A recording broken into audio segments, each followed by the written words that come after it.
फटाफट breaking news निकल के आ रही है, एक एक करके विस्तार से बताएंगे। तो दोस्तों, राकेश टिकैत का बड़ा ऐलान निकल के आया। कल आपको बता दें, किसान महापंचायत से डरी योगी मोदी सरकार ने बुलाई आपात बैठक। किसानों को लेकर कहा, बातचीत के मसले पर हम बात करने को तैयार हैं, लेकिन 3 कृषि कानूनों पर फिर से किया इनकार। इस बीच राकेश टिकैत बोले, आजादी का आंदोलन 90 साल चला था और ये भी न जाने कब तक चलेगा, कुछ पता नहीं है। राकेश टिकैत ने कई बड़ी बातें कही। मोदी योगी को बाहरी बता दिया है। आपको बता दें, 5 लाख लोगों की खचाखच भीड़ ने उठा रखी है बीजेपी की नींद।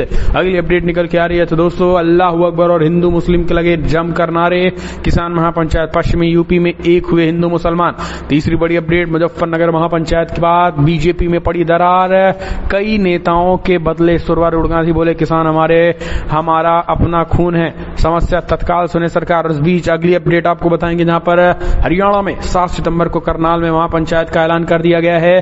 27 को भारत बंदी की तैयारी। अब इसी के साथ किसानों की क्या क्या है तैयारी, वो हम आपको बताएंगे। अगले अपडेट में बताएंगे किसानों की महापंचायत में कैसे पहुंची टीवी एंकर चित्रा त्रिपाठी। आज तक का जोरदार विरोध, गोदी मीडिया हाय हाय के लगे नारे, वरिष्ठ पत्रकारों ने भी जताई। इसके बारे में आपको बताएंगे। और इस बीच बड़ी खबर निकल के आ रही है, जहां पर अखिलेश यादव ने बड़ा घोटाला फिर से कहा। योगी आदित्यनाथ घोटालेबाज जी, बताया मां गंगा इनका सफाया कर देंगे, क्योंकि इन्होंने करोड़ों घोटाले किए हैं गंगा में।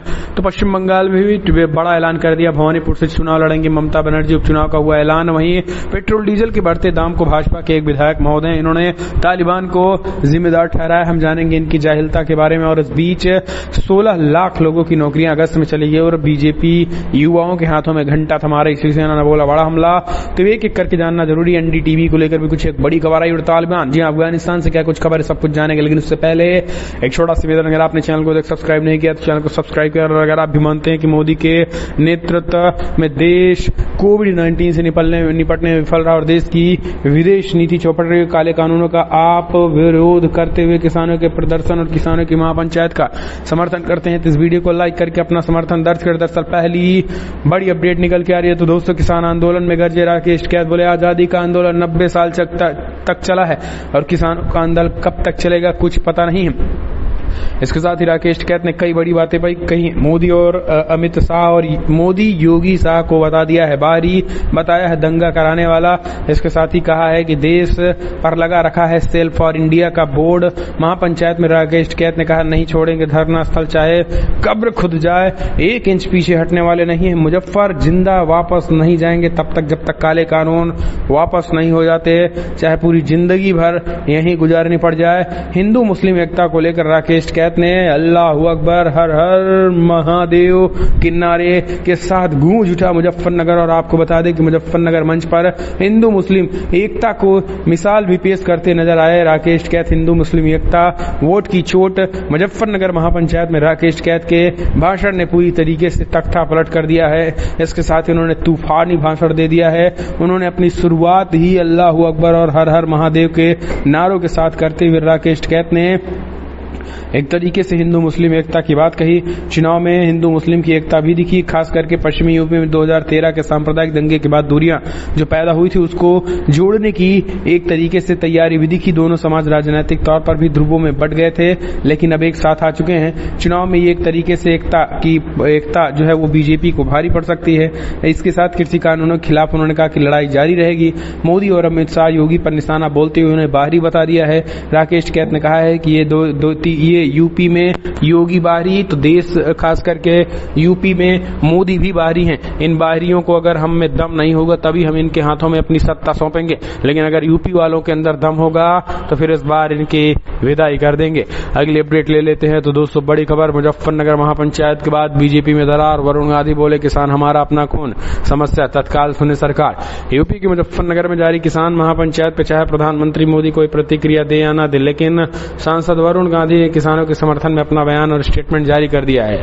वरुण गांधी ने ट्विटर के जरिए लिखा है कि लाखों किसान आज मुजफ्फरनगर में प्रदर्शन करने के लिए इकट्ठा हुए थे और वे अपने यहाँ खून है और हमें उनके साथ सम्मानजनक तरीके से दोबारा जुड़ना चाहिए, उनके दर्द को समझना चाहिए, उनके नजरिए को समझना चाहिए और उनके काम के एक तरीके से नतीजे पर पहुंचाना चाहिए। ये उन्होंने बड़ा स्टेटमेंट दे दिया है। इस बीच अगर बात करें हम तो प्रियंका गांधी ने भी करी से बड़ा हमला बोला था और उन्होंने कहा था कि प्रियंका गांधी ने कहा कि फिलहाल ठीक नहीं है ये चीजें करने के। हम चलते हैं अगले अपडेट। हरियाणा में संयुक्त किसान मोर्चा का ऐलान, अब 7 सितंबर को करनाल में होगी महापंचायत, 27 को भारत बंद की तैयारी। दरअसल यूपी के मुजफ्फरनगर में किसान महापंचायत के बाद अब संयुक्त किसान मोर्चा हरियाणा के तरफ रुख कर दिया है। संयुक्त किसान मोर्चा ने ऐलान कर दिया है कि 7 सितंबर को करनाल में महापंचायत का आयोजन किया जाएगा, जिनमें मुजफ्फरनगर की तरह ही प्रदेश में किसान भाई हिस्सा लेने के लिए जुटेंगे और इस दौरान कई मुद्दों पर चर्चा की जाएगी। इसके साथ ही आगे की रणनीति तैयार की जाएगी। वहीं संयुक्त किसान मोर्चा ने 27 दिसंबर को भारत बंद करने का भी ऐलान किया। इससे पहले मोर्चा ने 25 सितंबर को भारत बंद करने का ऐलान किया था।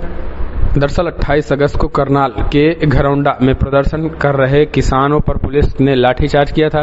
इसमें कई प्रदर्शनकारियों को चोटें आई थी, कुछ किसानों के सिर में भी फूट गए थे। किसान आंदोलन में सक्रिय योगेंद्र यादव ने इस बारे में ट्वीट करके जानकारी दी थी और उन्होंने अपने निजी ट्विटर हैंडल पर लिखा था कि हरियाणा के घरौंडा यानी करनाल में किसानों पर पुलिस का हिंसक लाठीचार्ज में घायल हो गए थे। हम चलते हैं अगले अपडेट। 200 किसानों की महापंचायत में टीवी एंकर का जमकर हुआ विरोध। चित्रा त्रिपाठी आज तक का जोरदार विरोध हाय किनारे वरिष्ठ पत्रकारों ने भी निशाना कसा। दरअसल मुजफ्फरनगर में किसानों की महापंचायत के दौरान प्रसिद्ध टीवी एंकर चित्रा त्रिपाठी आज तक उन्होंने जोरदार विरोध किया गया है। इस घटना का वीडियो भी सोशल मीडिया में तेजी के साथ वायरल हो रहा है। वायरल हो रहे इस वीडियो के अनुसार भीड़ द्वारा एंकर और कैमरामैन का घेराव भी किया गया था। जब एंकर वहां से निकलते हैं तो पीछे कुछ लोग भी चलने लगते हैं। इनके साथ ही इनके हाथ में किसान संगठनों के झंडे भी दिखाई दे रहे हैं।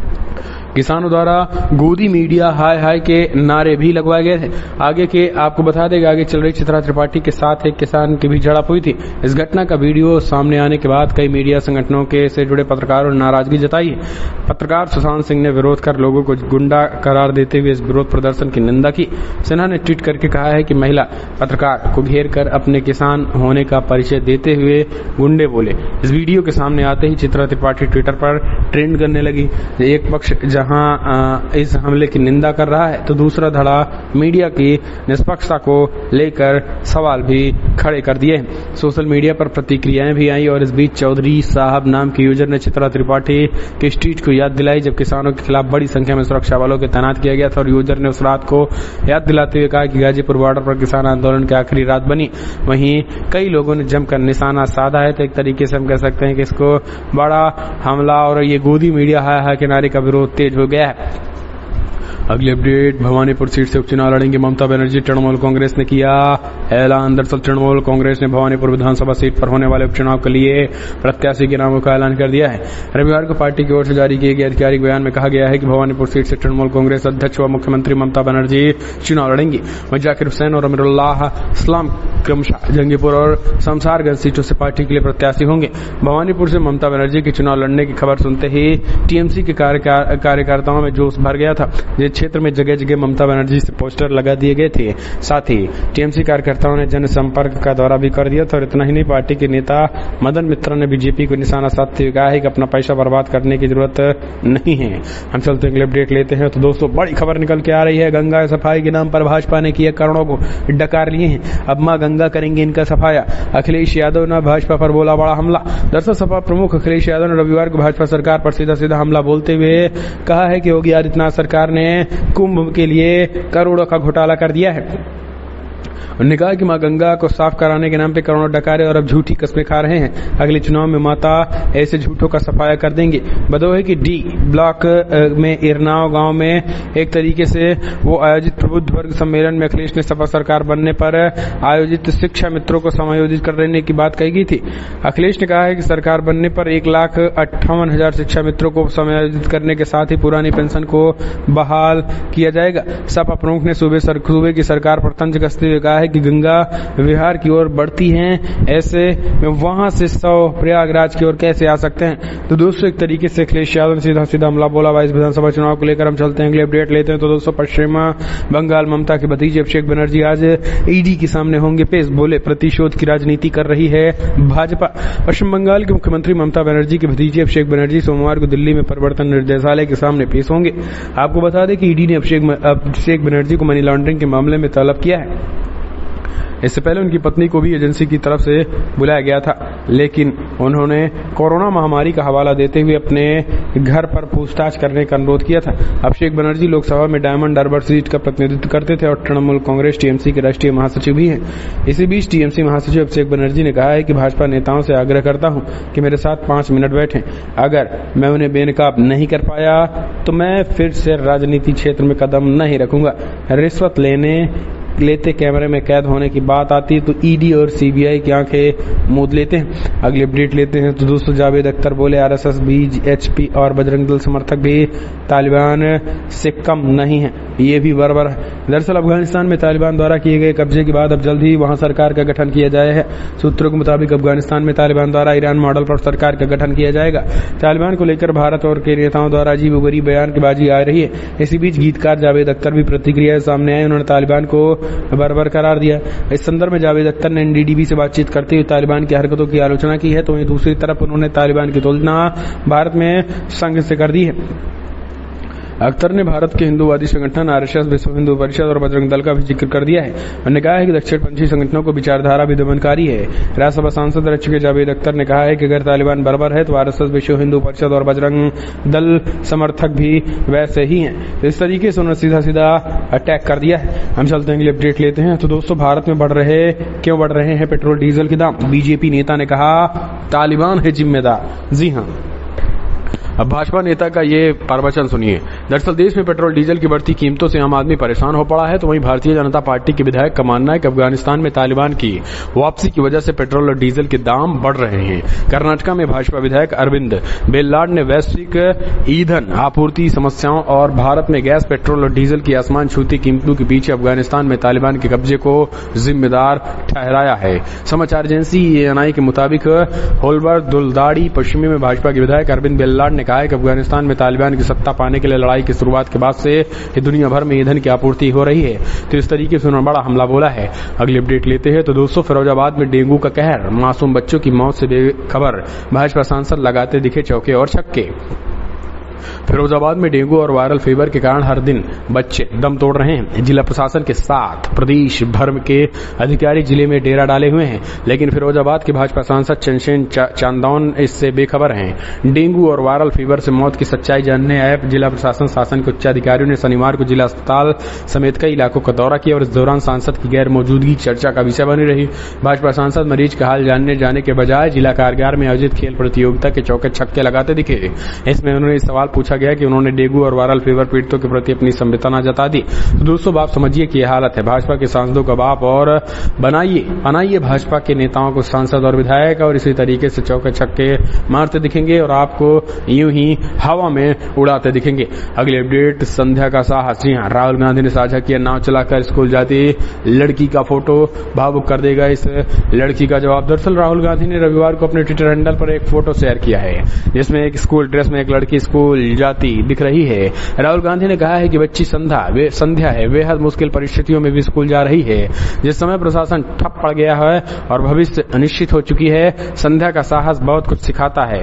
राहुल गांधी द्वारा अपनी तस्वीरें शेयर किए जाने के बाद संध्या साहनी अपनी दोस्तों के बीच, अपने गांव के लोगों के बीच बेहद लोकप्रिय हो गई हैं और उन्होंने बताया है कि उनके पास स्मार्टफोन नहीं है और वो अभी तक यही नहीं देख पाई हैं कि राहुल गांधी ने उनके किस फोटो को शेयर किया है। तो ये चीजें अब आप समझिए। दरअसल आपको बता दें कि यह हालत हो चुकी है, हालत यही हो चुकी है, असल सच्चाई यही है। सच्चाई कुछ और दिख रही है, सच्चाई है कुछ और इस देश की। अगली अपडेट, अगस्त में 16 लाख लोगों की नौकरियां गई हैं। शिवसेना बोली भाजपा ने युवाओं को सिर्फ घंटा पकड़ा दिया है। देश में बढ़ रही बेरोजगारी और गरीबों के मुद्दे पर केंद्र में सत्तारूढ़ मोदी सरकार विपक्षी दलों के निशाने पर बनी हुई है। हाल ही में एक रिपोर्ट में खुलासा हुआ है कि सिर्फ साल 2021 में अगस्त के महीने में ही लाखों लोगों की नौकरियां जा चुकी हैं। दूसरी तरफ मोदी सरकार ने महंगाई की मार से लोगों का जीना मुहाल कर रखा है। इस मामले में महाराष्ट्र की सत्तारूढ़ महाकाली सरकार में शामिल शिवसेना ने मोदी सरकार को घेर रखा है। शिवसेना ने अपने मुखपत्र सामना में केंद्र सरकार पर आरोप लगाया है कि उन्होंने देश के बेरोजगारों के हाथों में घंटा देने का काम कर दिया है। तो ये हालत हो चुकी है। अगले अपडेट लेते हैं। तो दोस्तों जन्मदिन के बहाने शक्ति प्रदर्शन, सचिन पायलट के नाम होगा नया रिकॉर्ड, तैयारी जोरों पर है। राजस्थान कांग्रेस के पूर्व अध्यक्ष सचिन पायलट के 44वें जन्मदिन यानी 7 सितंबर को प्रदेश में 10 लाख से ज्यादा पेड़ लगाकर रिकॉर्ड बनाने की तैयारी उनके समर्थकों की ओर से की जा रही है। कोविड-19 की लहर में ऑक्सीजन की कमी को लेकर मचे हाहाकार के बीच पेड़ों की बढ़ती अहमियत के कारण उनके समर्थकों ने यह फैसला लिया है। हालांकि प्रदेश की सभी 200 विधानसभा सीटों पर उनके समर्थक ये पौधारोपण पायलट के जन्मदिन से ठीक एक दिन पहले यानी 6 सितंबर को करेंगे। हर विधानसभा क्षेत्र में 5000 पेड़ लगाने का लक्ष्य समर्थकों द्वारा रखा गया है।